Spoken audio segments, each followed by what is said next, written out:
이게 피부 두께라든지 피부 되돌아가는 정도 예측이 좀 잘못된 경우에는 실이 거꾸로 튀어나온 경우도 있습니다. 혈관에 들어갔을 때 피부에 괴사가 일어날 수 있다는 부작용도 있을 수가 있겠죠.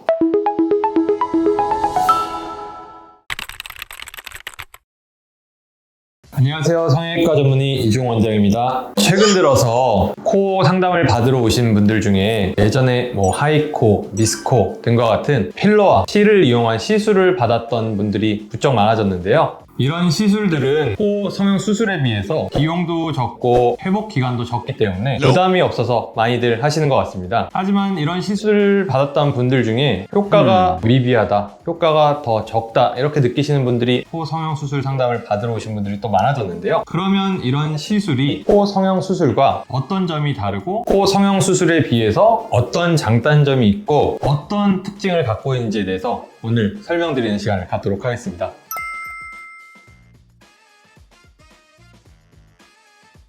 하이코, 미스코, 무슨 코 해서 여러 이름들이 있는데요. 코 시술이라고 하면 별개가 없게 하는 것들, 주사바늘로 구멍만 뚫고 조작을 하는 게 시술이라고 하겠죠. 자, 그럼 반대로 어딘가 절개를 넣고 여러 가지 조작들을 하는 게 성형 수술이 되겠고요. 약한 연골을 갖고 계신 분들한테 필러를 주입했더니 높아지는 게 아니라 그 약한 연골이 더 밀려서 퍼지기만 하고 높이는 올라가지 않더라. 코끝을 올리는 게 뭐가 있을까? 그러면 이 지지대를 만들어주자 해서 생긴 게 통칭 하이코 시술이 되겠고요. 이거는 주된 재료가 실이 되겠습니다. 특히 이제 코 등 쪽에는 기둥만 들어가면 필러를 조금 더 추가해서 또한 높이까지도 다듬을 수 있는 게 이 시술의 특징이 되겠습니다.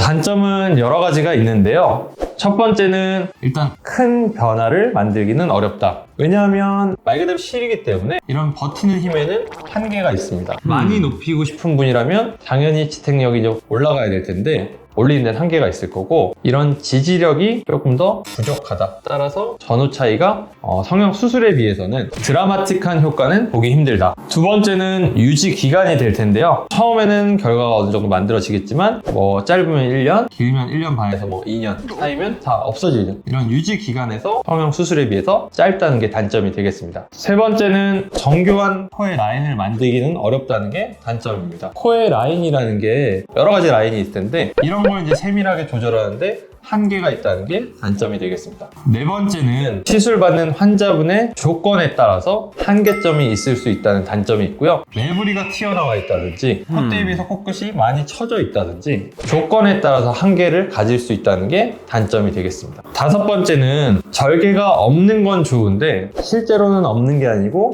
점절개가 되겠죠? 생각보다 이제 굵은 실을 쓰게 됩니다. 굵은 실이 들어가려면 주사바늘도 굵은 주사바늘이 뚫려야겠죠? 코의 지지대를 만들려면 코끝 아니면 코끝보다 상방에 만들어야 방향이 들어가겠죠? 또는 볼륨을 위해서 들어가려고 하면 코끝에 조금 더 윗부분에 들어가야 되기 때문에 이 부분이 점절개긴 하지만 상당히 눈에 잘 띄는 위치에 있다는 게 또 단점이 될 거고요. 또 한 가지는 이 실이라는 게 앞쪽은 꽤 이제 자극이 될 수 있고 날카롭기 때문에 거꾸로 이제 피부를 뚫고 나오는 경우도 왕왕 있습니다. 이런 경우는 그럼 병원을 내원해서 또 그걸 뽑는 작업이 이제 필요하기 때문에 이런 부작용이 있을 수도 있다는 게 단점이 되겠습니다.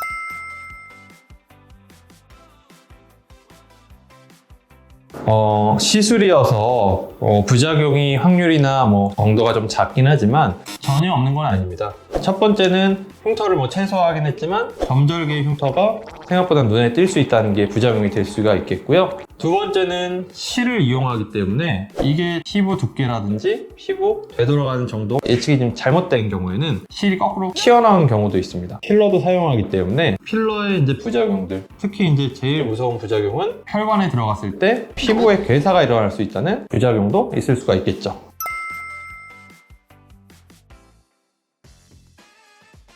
구축이라는 거는 구축이 오기 전에 녹아버릴 거니까 구축하고는 크게 연관은 없을 거고, 근데 이것도 이제 사람의 물질이 아니라 이물질을 넣는 거기 때문에 보형물 이런 거에 비해서는 염증이 왔을 때 처치가 조금 더 수월하겠지만 필러에 비해서는 들어가는 게 더 많기 때문에 치료가 조금 더 어려워지고 길어질 수 있다는 단점이 있을 수도 있습니다.